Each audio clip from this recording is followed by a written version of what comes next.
आज हम बना रहे हैं बहुत ही मज़े की फ़्रेश सैलड। इसके लिए जो हमें चीज़ें रिक्वायर्ड हैं उसमें मैं यूज़ कर रही हूँ 2 मायोनीज़ के मीडियम साइज़ के पैकेट्स। एक बाउल में मैंने मायोनीज़ को निकाल लिया है। 2 मीडियम साइज़ के मैंने इसमें पाउचेस इस्तेमाल किए हैं। इसके साथ मैं यूज़ कर रही हूँ 2 ही मिल्क पैक क्रीम। इसको बहुत अच्छे से मिक्स कर लें।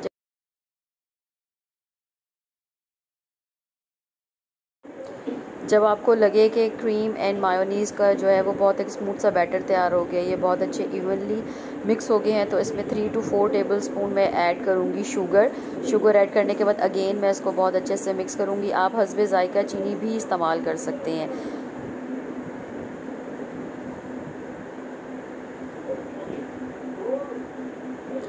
फ्रेश एप्पल मैंने लिया है, इसमें एक लार्ज साइज़ का, उसको मैंने फाइनली चॉप कर दिया है। और साथ ही मैं इसमें बॉइल्ड चिकन यूज़ कर रही हूँ। बॉइल्ड चिकन करके उसको बहुत छोटे छोटे रेशो में मैंने उसको तोड़ लिया है। और साथ में इस्तेमाल कर रही हूँ फ्रेश कैबेज, बंद गोभी का इस्तेमाल कर रही हूँ। उसके साथ मैंने एक कैन जो है वो टोटल फ्रूट कॉकटेल का यूज़ किया है, उसको मैं जूस के साथ ऐड करूँगी। अगर कॉकटेल का सिरप यूज़ करने से ये बहुत जूसी सी बनेगी, अदरवाइज़ अगर आप इसमें सिरप ऐड नहीं करेंगे तो ये बहुत ड्राई सी बनेगी, जो खाने में अच्छी नहीं लगती।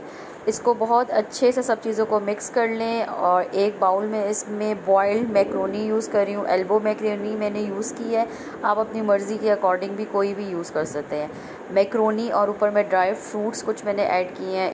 अगर आपको ड्राई फ्रूट्स का टेस्ट अच्छा नहीं लगता तो आप इसको स्किप भी कर सकते हैं। इसके बाद इसको 3 to 4 आवर्स के लिए फ्रिज में ठंडा होने के लिए रख दें, और ठंडा होने के बाद ही इसको सर्व करें।